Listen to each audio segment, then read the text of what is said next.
दोस्तों, परेशानियाँ उन पर्सन्स की ज़िंदगी से जुड़ी हैं जो कभी आप ही की तरह थे, लेकिन उन्होंने परेशानियाँ के आगे घुटने नहीं टेके और अपने कार्यों से इतनी सफलता पाई कि आज वो दूसरों की प्रेरणा देने योग्य बन गए। सभी के लाइफ में एक समय ऐसा आता है जब सभी चीज़ें आपके विरुद्ध में हो रही है और हर तरफ से निराशा मिल रही हो। चाहे आप एक प्रोग्रामर हैं या कुछ और, आप जीवन में उस मोड़ पर खड़े होते हैं जहाँ सब कुछ गलत हो रहा होता है।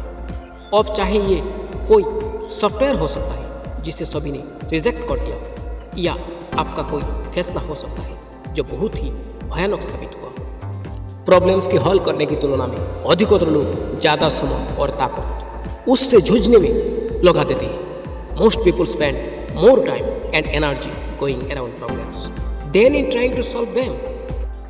लेकिन सही मायने में विफलता, अनसक्सेसफुल सफलता से ज़्यादा महत्वपूर्ण होती है। हमारे हिस्ट्री में जितने भी बिजनेसमैन, साइंटिस्ट हैं, वो जीवन में सफल बनने से पहले लगातार कई बार फेल हुए। जब हम बहुत सारे कम रहे हो तो ये जरूरी नहीं है कि सब कुछ सही होगा, लेकिन प्रयास करना छोड़ देंगे तो कभी सफल नहीं हो सकते।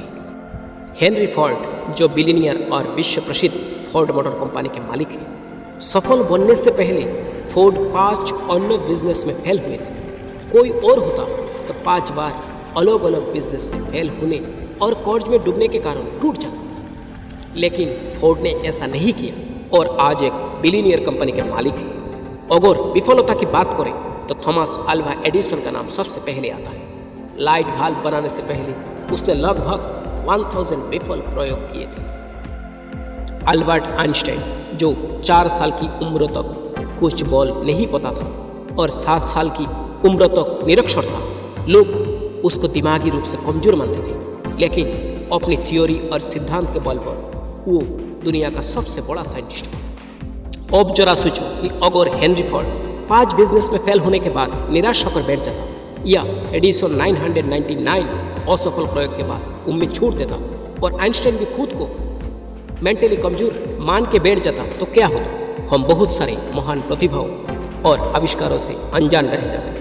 तो मित्रों, असफलता सफलता के कोई ज़्यादा महत्वपूर्ण है। असफलता ही इंसान की सफलता का मार्ग दिखाती है। आज सभी लोग अपने भाग्यों और परिस्थिति को कोसते हैं। अब जरा सोचिए, अगर एडिसन भी खुद को अनलकी समझकर प्रयास करना छोड़ देता तो दुनिया एक बहुत बड़े आविष्कार से वंचित रह जाती। आइंस्टाइन भी अपने भाग्य और परिस्थितियों को कोस सकता था, लेकिन उसने ऐसा नहीं किया। तो आप क्यों करते हैं? Friends, winners never quit and quitters never win. जीतने वाले कभी हार नहीं मानते और हार मानने वाले कभी जीत नहीं सकते। किसी काम में असफल हो भी गए तो क्या हुआ? ये तो अंत नहीं है। फिर से कोशिश करो, क्योंकि कोशिश करने वालों की कभी हार नहीं होती। फ्रेंड्स, असफलता तो सफलता की एक शुरुआत है। इससे घबराना नहीं चाहिए, बल्कि पूरे जोश के साथ फिर से प्रयास करना।